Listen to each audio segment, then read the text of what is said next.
রে মা, শুধুমাত্র তুই পারিস তোর পিতাকে বাঁচাতে। তুই যদি আমার প্রস্তাবে রাজি হয়ে যাস তাহলে আমি তোর পিতাকে মুক্তি দেব, আর তা না হলে তোর পিতার মৃত্যু সুনিশ্চিত। কেউ বাঁচাতে পারবে না তোর পিতাকে। না না রে মা, না। তুই আপনার কি আমার প্রস্তাব? মা, তুই আমার 12 দিনের শিশু পুত্র শাহজাদা রহিমকে তুই স্বামীত্বে বরণ করে নে, তাহলেই তোর পিতাকে আমি মুক্তি দেব, নতুবা তোর পিতার মৃত্যু হবে। না মা, না, তুই রাজি হইসনি আমার এই তুচ্ছ প্রাণের জন্য? তুই তোর নিজের ভাইয়ের কোঠাল মারিসনি রে। ওরে মা, আমি তোর পিতার মতো, আমি তো তোকে কোলে পিঠে করে মানুষ করেছি। আজ আমি তোর হাতে ধরে আমার সন্তানের জন্য তোকে ভিক্ষে চাচ্ছি। তুমি প্রস্তাবে রাজি হয়ে যাওয়া, রাজি হয়ে যা। রাজি হইসনি, রাজি হইসনি তুই?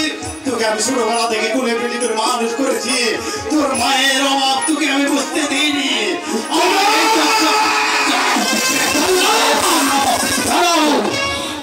নিজের ভাই কোঠাল মারিসনি। তুই আমার প্রস্তাবে রাজি?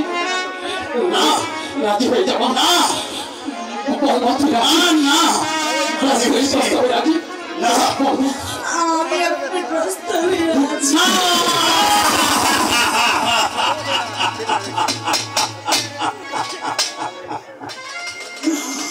কি করলে রে মা?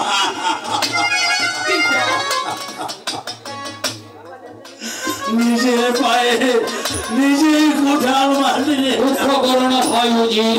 জল্লাদ, উজির সাহেবের হাতের শৃঙ্খল খুলে দাও।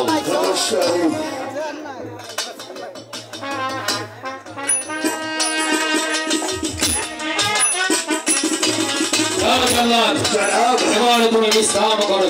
আমি চলে যাচ্ছি, কিন্তু যাওয়ার পূর্বে জানা হবে আপনি কে কি কথা স্বপ্ন করে দিয়ে আমি হলাম ক্ষুদ্র মানুষ। আপনি তো আপনার দরকারে আমি অনেক দিন ধরে চাকরি করে গেই, হয়তো আমার করার দৃষ্টি ভুল হতে পারে। নিজের জীবনকে কুরবানি দিয়ে তার পিতার জীবনকে ফাঁসিয়ে গেল। তাই তো অনুরোধ, আপনি নিজের সন্তানের মতো মানুষ পালকে লালন পালন করে রাখবেন। শেষ আমার অনুরোধ।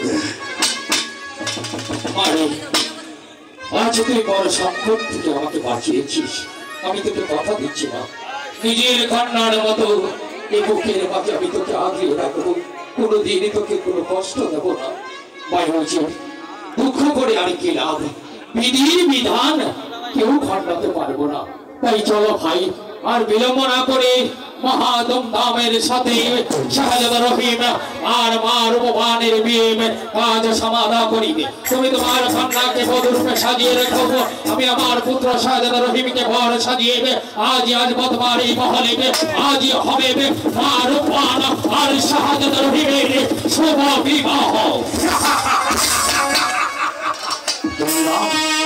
আনন্দ,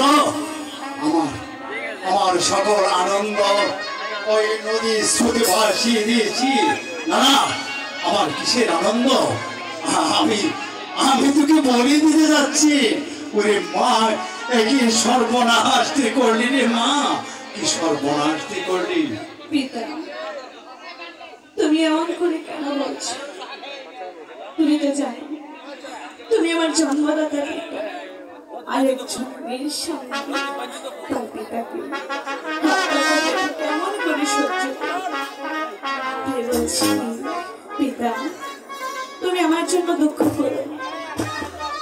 ওই বিধি যা লিখেছে তাই তো হয়েছে, তুমি দুঃখ করো না পিতা।